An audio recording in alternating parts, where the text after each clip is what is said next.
आए ना सर, 10:25 हो रहे हैं, कैसे जाने दूं मैं इनको अंदर? अरे रोहित, सिर्फ 10-20 मिनट ही तो लेट हैं, कोई ज्यादा टाइम तो लेट नहीं हुई है ना वो, तो जाने दो उन्हें अंदर। साहब 10-20 मिनट तो बहुत ज़्यादा होते हैं। 2-3 दिन पहले मैं 5 मिनट लेट हो गया था तो मैम साहब ने मुझे बहुत डांटा था।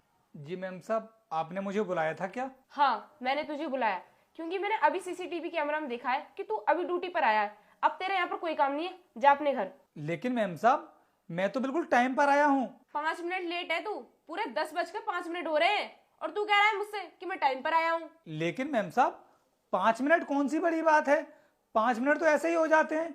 और वो मैं रास्ते में आ रहा था तो थोड़ा बहुत ट्रैफिक मिल गया था, इसी वजह से 5 मिनट लेट हो गया।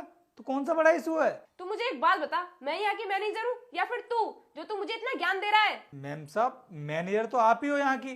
तो फिर क्यों इतना बोल रहा है? जब मैं तुझसे कह रही हूँ कि तू 5 मिनट लेट है तो मुझसे जुबान क्यों लड़ा रहा है? देख, तू जो अभी लेट आया है इसके पैसे मैं तेरी सैलरी में से तो कट करूंगी, और हाँ, अगर तू मुझसे ज्यादा जुबान लड़ाएगा तो मैं तुझे नौकरी से भी निकाल दूंगी। नहीं नहीं मैम साहब, आप मुझे नौकरी से मत निकालना। मैं वादा करता हूँ आपसे कि आगे से कभी भी लेट नहीं आऊँगा। मैं हमेशा टाइम पर आया करूँगा। ठीक है, अब मुझे जो भी करना है मैं वो करूंगी, तू जा यहाँ से।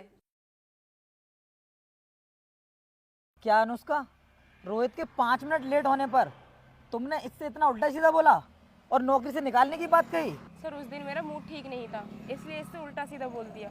Sorry sir. अगर तुम्हारा मूड ठीक नहीं होगा तो क्या तुम किसी से कुछ भी बोलोगी? मैम साहब, आपको पता है, जिस दिन आपने मुझे डांटा था उस दिन मुझे सही से नींद भी नहीं आई थी।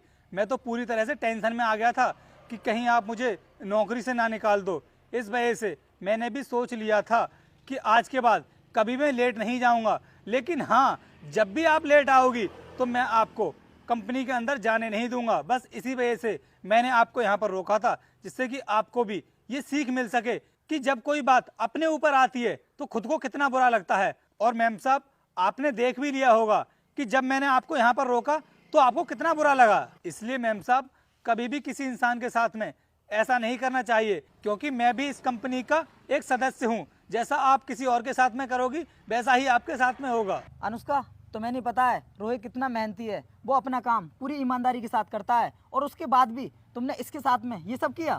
सॉरी सर, माफ़ कर दीजिए, गलती होगी। मैं आगे से कभी किसी के साथ ऐसा नहीं करूँगी। और हाँ रोहित, तुम भी मुझे माफ़ कर दो। मैम साहब, मैं कौन होता हूँ आपको माफ़ करने वाला, क्योंकि आपके सामने मेरी तो कोई औकात ही नहीं है। लेकिन मैम साहब, मैं आपसे एक बात ज़रूर कहूँगा कि कोई भी इंसान छोटा हो या बड़ा हो, इज्जत तो सभी की होती है। और जिस दिन आपने मुझे डांटा था ना, उस दिन मुझे बहुत बुरा लगा था। अनुष्का, इस बार तो मैं तुम्हें माफ़ कर रहा हूँ। अगर आगे से